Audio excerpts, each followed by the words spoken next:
lesson takes place during one of the darkest moments in ancient Israel's history, the final siege of Jerusalem by the Babylonians. The city was under attack by Nebuchadnezzar II, and the kingdom of Judah was collapsing under the weight of political failure, religious corruption, and a broken covenant with God. The siege would eventually lead to the destruction of Solomon's temple, the fall of the city, and the exile of many Judeans to Babylon. It's in this tense, starving, and spiritually bankrupt setting that we meet the prophet Jeremiah, imprisoned, rejected, and then left to die in a muddy cistern. Jeremiah had been warning Jerusalem of its coming destruction. Speaking truth to those in power, he told that Babylon would win and that resisting them would only lead to more suffering. Like today, instead of heeding his words, government officials accused him of being a traitor. So they lowered him into a cistern, a deep, empty reservoir belonging to Prince Malchiah. There was no water, only mud, and Jeremiah sank into it.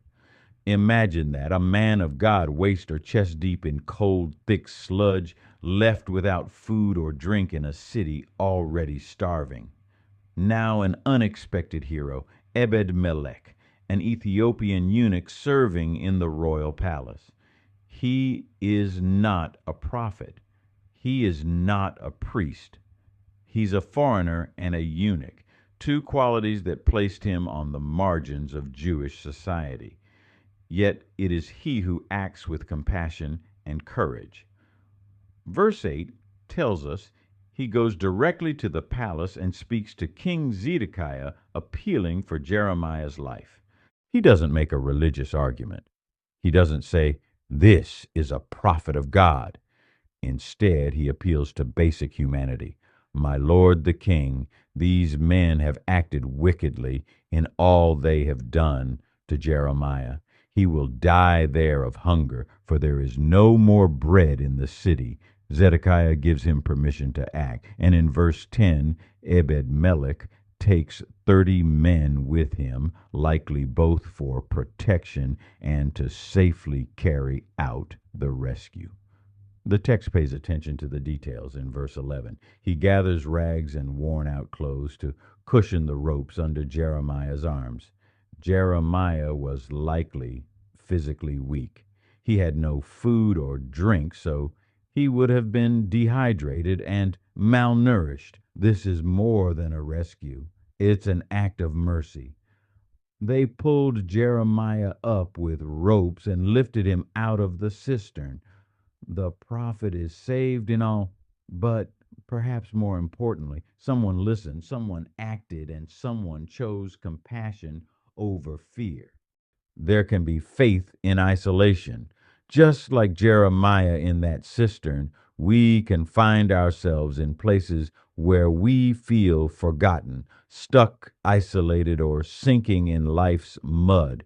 That mud can be emotional, like grief or depression. It can be spiritual when we feel distant from God.